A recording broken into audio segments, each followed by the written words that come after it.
Your intimidation is going to stop.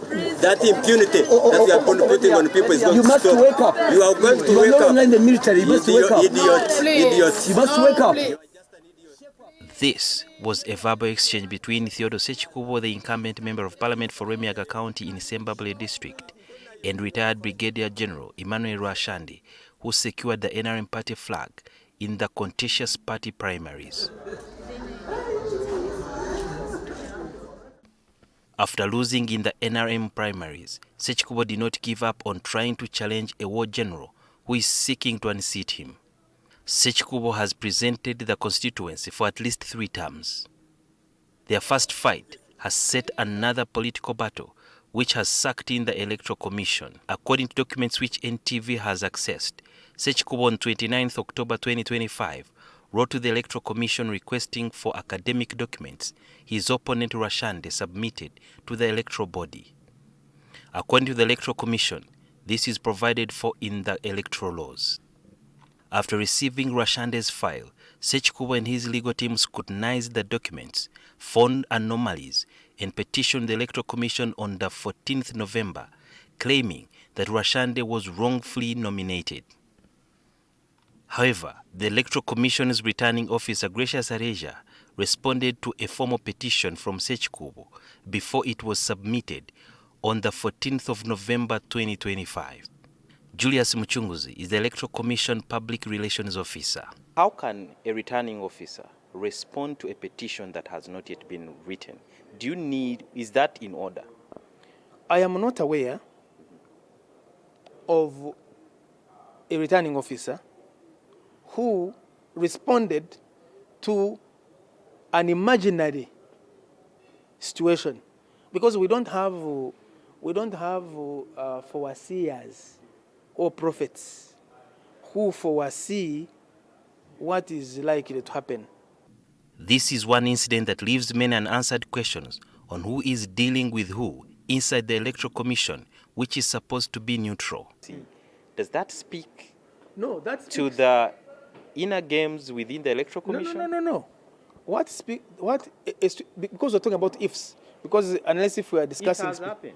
I am not aware. The Lwemiyaga case. I am not aware. I'm not aware. Those are matters. You see... Yeah, matters before the commission, you can't run away from them and say you're not aware. Because you see, if it's before the commission, you say you are aware, but it's being handled. But you can't say you're not aware. No. Listen. Those are complaints, and they are treated as complaints or allegations until a determination of those complaints have been made. Ssekiubo further alleged that the returning officer in the questionable response attached an amended list of Rwashande's seconders bearing a stamp of an administrative secretary instead of the Secretary General of NRM. Can you amend a list of seconders after nominations have been made?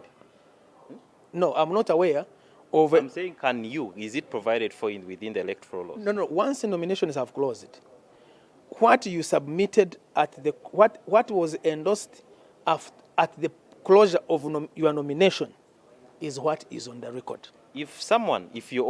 When your officer in a circumstance like Lwemiyaga decides to amend the list and stamp and not have a signature of the Secretary General from NRM and adds it to the file, what does that tantamount to? Is that forgery? That becomes a matter that must be investigated and established whether it is true or not. Because that you say it does not make it right. Besides Ssekiubo questioning the authenticity of the academic qualifications on which Rwashande's nomination was premised, the MP claims that 2 out of the 12 people who seconded Rwashande's nomination allegedly wrote names which were not corresponding with their names, and they are not voters in his constituency. If you find that the NIN or the NINs of those people on the list of those seconders are not corresponding with the names and even where they are supposed to be voting from, what do you do? It means that particular supporter is invalid. So do you wait for the persons who are contesting against each other to be the ones to look out for that information, or as Electoral Commission, you should be the one to blow the whistle? So during the nomination exercise. You're done with No. When we are done with the nominations and you are still able to, and a petition is brought, a complaint is brought, okay? And one of the fact issues that these persons do not meet that criteria, now that becomes another secondary level of verification. Because you see, the framers of the law, electoral laws, relating to nominations in this particular case, were aware that mistakes can be made. However, when we tried to reach both parties for a comment, they declined, saying they are awaiting the Electoral Commission's ruling on the matter. But when will the ruling be delivered, since the clock ticks out to the elections in January 2026? Some petitions are quicker in the sense that the evidence comes quickly, the people are available, the witnesses are available, and they listen, and it is clear. Some other cases require evidence, require investigations, require affidavits, So I cannot say that it will be tomorrow. There are several contenders who have been declared unopposed after some of their seconders claiming that they did not sign on their nomination forms. Although EC has several options of even carrying out fresh nominations, some critics view this as unfair. The Electoral Commission has been so quick to denominate the other party they are accusing as long as there is evidence. Someone claiming, I never signed for you, you take that as evidence and denominate. Why not cause fresh nominations if you're to be fair? Who defines rushing? Who? Because the petitions, there are several petitions that those ones, there are several people who are unopposed within the NRM who are unopposed, but they were formally opposed.